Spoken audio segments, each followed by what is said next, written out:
Shalom, selamat pagi Bapak Ibu dan saudara-saudaraku yang dikasihi oleh Tuhan Yesus.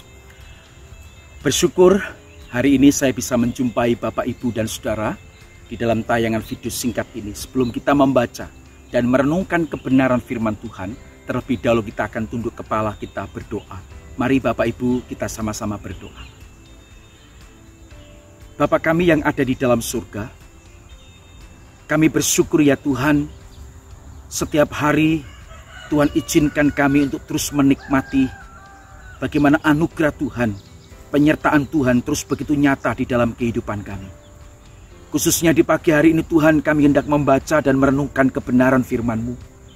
Kiranya Tuhan menolong kami, memberikan kami hikmat. Roh Kudus, tolonglah kami. Bantulah kami ya Tuhan, untuk kami dapat mengerti dan memahami kebenaran firman-Mu. Tuhan tolong pimpin kami, supaya firman-Mu pagi ini memberkati setiap kami yang mendengar, yang melihat, sehingga firman-Mu akan terus menuntun kehidupan kami, khususnya kehidupan di dalam rumah tangga kami. Terpujilah nama-Mu ya Tuhan. Di dalam nama Tuhan Yesus kami bersyukur, kami berdoa. Amin. Saudaraku dikasihi oleh Tuhan, pagi ini saya ingin mengajak Bapak Ibu untuk kita bersama-sama membaca satu kebenaran firman Tuhan di dalam kitab Efesus pasal yang kelima, ayat 22 sampai dengan ayat yang ke-33. Efesus pasal 5 ayat 22 sampai dengan ayat yang ke-33. Saudara, karena waktu maka saya hanya akan membaca ayat yang ke-33 saja untuk Bapak Ibu dan saudara sekalian. Efesus 5 ayat 22 sampai 33, ayat 33 berbunyi demikian. Bagaimanapun juga bagi kamu masing-masing berlaku, kasihilah istrimu seperti dirimu sendiri, dan istri hendaklah menghormati suaminya. Saudara, hari ini kita akan belajar perikop ini dengan satu tema, rahasia hidup suami istri. Saudara, setelah Rasul Paulus berbicara tentang manusia baru, bagaimana hidup sebagai anak-anak terang, bagaimana kita harus menanggalkan manusia lama, dan kemudian kita memakai karakter manusia yang baru. Maka sekarang Rasul Paulus beralih pada pokok pembahasan yang lain, yaitu tentang hidup berkeluarga. Bagaimana seharusnya hidup sebagai sepasang suami istri yang telah diberkati oleh Tuhan. Bagaimana membangun sebuah keluarga yang bahagia, yang harmonis dan berkenan kepada Tuhan. Saudara, keluarga tentu saja adalah lembaga pertama atau lembaga tertua yang dibentuk oleh Allah. Dengan kata lain, saudara, lembaga pernikahan diciptakan oleh Allah supaya laki-laki dan perempuan hidup bersama, saling melengkapi, saling mengasihi, saling menolong satu dengan yang lain. Itulah keluarga. Bahkan kalau boleh saya katakan saudara, bahwa keluarga juga adalah lembaga pertama di dalam kehidupan seorang anak. Bagi anak-anak, keluarga adalah tempat untuk belajar segala sesuatu, tempat untuk proses dan berproses di dalam kehidupan seorang anak, pembentukan pribadi karakter seorang anak. Mau jadi apa nanti anak ini, dimulai dari sebuah keluarga. Maka saudara, hari ini saya ingin mengajak jemaat secara singkat untuk belajar bersama-sama tentang rahasia hidup suami istri. Bagaimana kehidupan suami istri itu diperkenan oleh Tuhan. Suami istri yang hidup di dalam anugerah Tuhan, hidup dengan damai, harmonis, saling mencintai, mengasihi, dan tahu tugas masing-masing. Saudara, setiap orang menghendaki hidup rumah tangga yang harmonis, kehidupan rumah tangga yang selalu romantis, hidup rukun, damai, bersama dengan pasangan hidupnya atau suami istri. Namun saudara, pada kenyataannya, keharmonisan hidup suami istri di dalam rumah tangga menjadi suatu hal yang sangat langka, saudara. Hal ini saudara terbukti dengan semakin maraknya atau semakin meningkatnya kasus perceraian di mana-mana. Saudara, saya mengambil satu contoh yaitu kota Bojonegoro yang ada di Jawa Timur. Melihat dan membaca tayangan di TV ataupun membaca mungkin surat kabar saudara atau juga media elektronik. Kota Bojonegoro mulai sampai bulan Juni kemarin saudara, dari Januari sampai Juni, ada kurang lebih 1.500 kasus gugatan perceraian.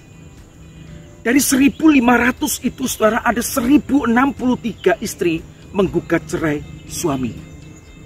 Dan kebanyakan adalah mereka yang dalam usia pernikahan 6 sampai 7 tahun. Maka saudara, ada sebuah tulisan di satu surat kabar atau media elektronik saudara. Kota Bojonegoro sedang panen janda muda. Kota Bojonegoro sedang panen janda muda. Saudara kasih oleh Tuhan, ini sesuatu yang sangat miris sekali. Dan apa penyebab utama kasus perceraian ini? Saudara, di dalam survei-survei membuktikan bahwa kasus yang menyebabkan perceraian ini meningkat sekali adalah karena masalah ekonomi.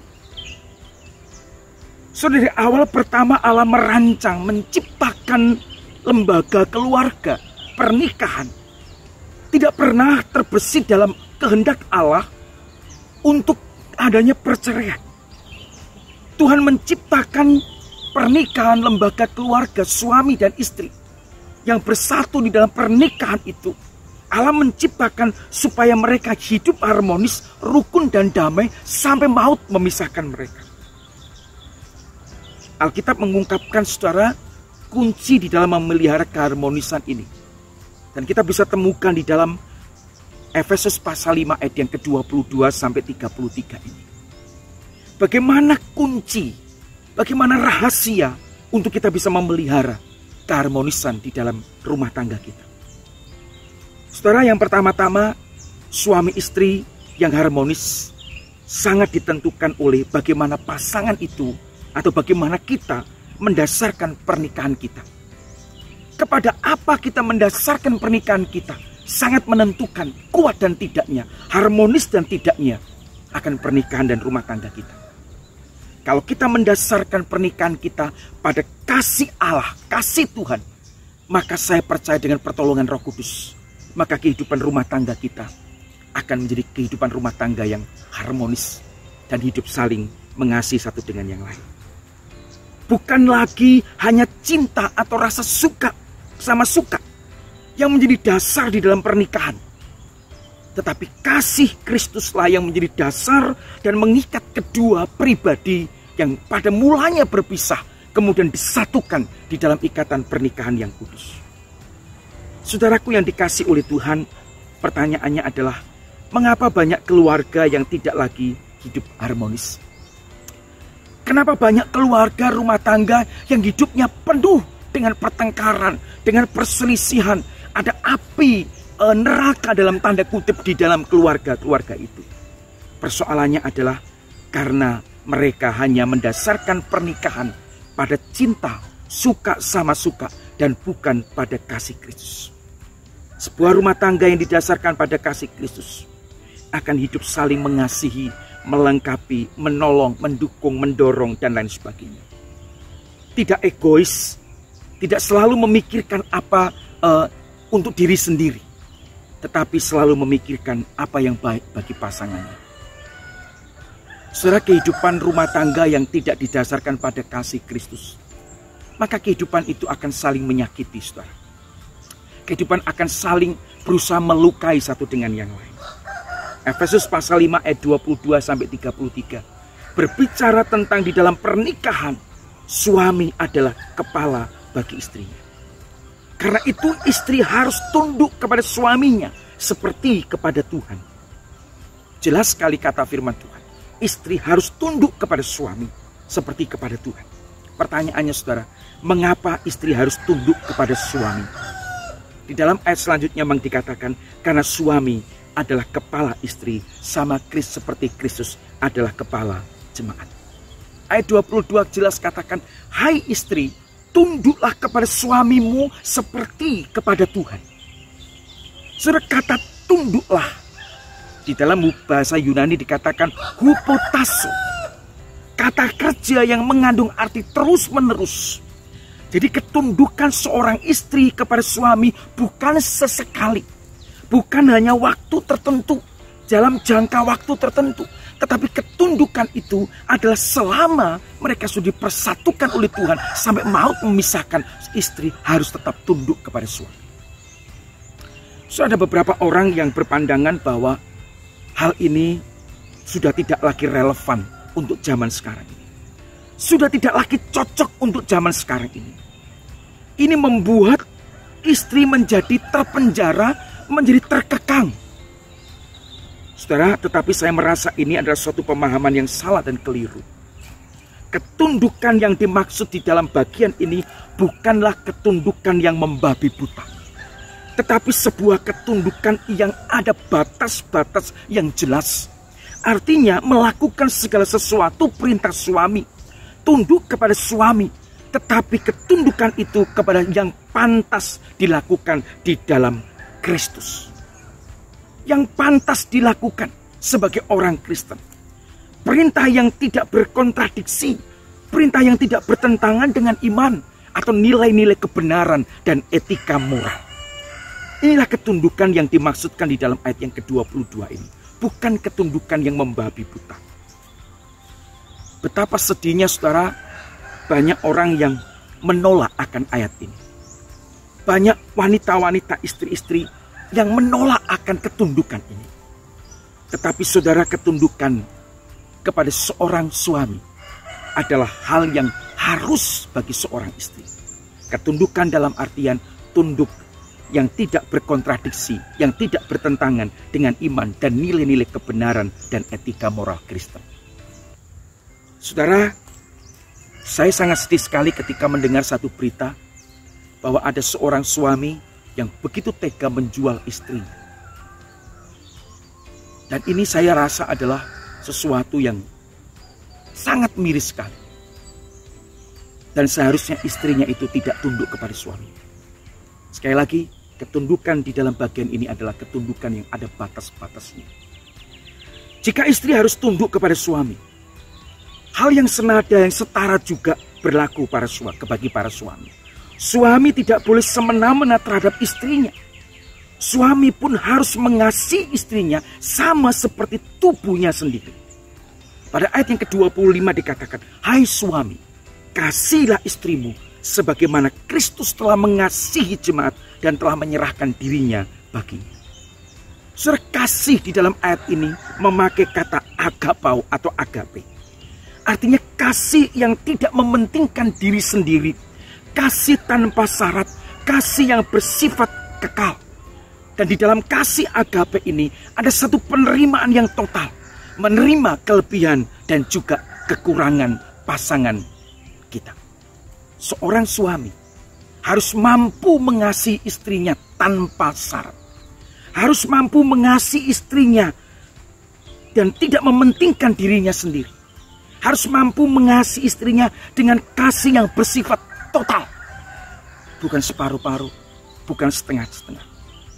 Saudara, ada orang-orang yang mengatakan begini, "Pak, bagaimana mungkin kita bisa mengasihi pasangan kita, sedangkan istri saya ini tanduknya itu cukup panjang dan tajam." Tapi saudara yang dikasihi oleh Tuhan, firman Tuhan tetap berkata bahwa kasihilah istrimu seperti dirimu sendiri. Sekalipun istri itu mungkin seringkali menyakiti hati kita, tetapi firman Tuhan tidak pernah berubah. Kita harus tetap mengasihi pasangan hidup kita. Saudara, apa yang menjadi wujud kasih suami kepada istri? Saudara, wujud kasih suami terhadap istrinya bukan hanya menyediakan kebutuhan materi saja, tetapi juga menuntun dan membimbing istri di dalam kehidupan rohaninya agar dapat dalam taat dan beribadah kepada Tuhan. Inilah tugas dan tanggung jawab seorang suami. Harus mampu membimbing dan memimpin pasangan hidupnya, istrinya, untuk lebih dekat dengan Tuhan. Tetapi pada kenyataannya saudara, ada banyak suami yang tidak tahu, bahkan tidak paham dengan tanggung jawab ini. Banyak keluarga yang ternyata bukan suami yang membimbing istrinya di dalam hal rohani, tetapi justru sebaliknya. Istri yang membimbing suami di dalam hal-hal yang rohani. Saudara, saya rasa ini perlu untuk jadi koreksi buat kita para suami. Mari kita menjadi seorang suami yang diperkenan oleh Tuhan. Bukan saja menyediakan kebutuhan materi, tapi ingat satu hal. Kita harus membimbing dan memimpin pasangan hidup kita untuk dekat dengan Tuhan. Saudara, ada orang yang pernah datang kepada saya begini. Pak, saya kok sulit ya mengasihi pasangan hidup saya. Saya kok sulit ya Pak mencintai dia, menerima dia apa adanya setelah pernikahan 6-7 tahun ini. Karena saya seringkali menemukan banyak hal yang tidak pernah saya bayangkan waktu sebelum kami menikah. Saudara, dia juga berkata, sulit sekali untuk istri saya ini mau tunduk kepada saya. Karena dia cerita dengan saya dan sharing dengan saya, maka saya bersaksi menceritakan apa yang juga saya alami. Intinya saudara, saya berkata begini pada akhirnya. Sekalipun istrimu seperti itu, firman Tuhan tidak pernah berubah. Kasihilah istrimu seperti dirimu sendiri. Kasih dia dengan kasih agape. Kasih dia dengan kasih yang total. Lakukan tanggung jawabmu, lakukan apa yang menjadi tanggung jawab seorang suami, apa yang seharusnya kita kerjakan, lakukan itu dengan segenap hati kita. Mengasihi dengan totalitas. Dan saya percaya ketika kita mengasihi pasangan hidup kita yang mungkin tanduknya lebih tajam, yang bukan suka tunduk tapi nanduk-nanduk, saya percaya dengan kasih yang setulus, dengan kasih yang sungguh-sungguh, dengan kasih yang total, maka dia pun akan mau tunduk kepada kita. Saudara, kunci rahasia itu telah kita pelajari bersama. Hai istri, tunduklah kepada suamimu seperti kepada Tuhan. Hai istri, hai suami, kasihilah istrimu sebagaimana Kristus telah mengasihi jemaat dan telah menyerahkan dirinya bagi. Saudara, rahasia ini begitu besar sekali. Rahasia ini itu agung sekali. Tapi saya mengerti, saya pun mengalami hal ini nampak mudah, sederhana, tetapi untuk menjalankannya tidaklah mudah. Namun ketika kita mau tunduk kepada pimpinan Roh Kudus, maka saya percaya firman Tuhan ini pasti akan kita dapat lakukan. Mari saudara, kita belajar untuk melakukannya di dalam kehidupan kita sehari-hari. Hai istri, tunduklah kepada suamimu. Hai suami, kasihilah istri. Bagaimana membuat seorang istri mau tunduk kepada suami? Adalah ketika kita, para suami, belajar untuk mengasihi dengan kasih agape. Kasih tanpa syarat. Kasih yang menerima apa adanya. Kasih yang tanpa menuntut. Kasih yang total kepada pasangan kita. Dan saya percaya, istri yang semacam apapun, yang tanduknya setajam apapun, dia akan mau tunduk kepada kita, orang yang mengasihi dia dengan ketulusan. Mari kita berdoa. Tuhan, terima kasih untuk kebenaran firman-Mu pagi ini, yang mengajarkan kepada kami dan mengingatkan kepada kami lagi bagaimana kami harus hidup di dalam rumah tangga. Sebagai seorang istri, biarlah kami mau belajar tunduk kepada suami, tetapi di dalam ketundukan, batas-batas iman Kristen tidak bertentangan dengan norma-norma Kristen dan firman Tuhan. Dan kami sebagai suami, kami belajar untuk mengasihi pasangan hidup kami dengan kasih agape, dengan kasih yang tulus, dengan penerimaan yang sepenuhnya. Dan kami percaya Tuhan, ketika kami mampu melakukan dua hal ini, maka kehidupan rumah tangga kami menjadi kehidupan yang memuliakan nama Tuhan, yang harmonis, bahkan terus bertahan sampai maut memisahkan kami.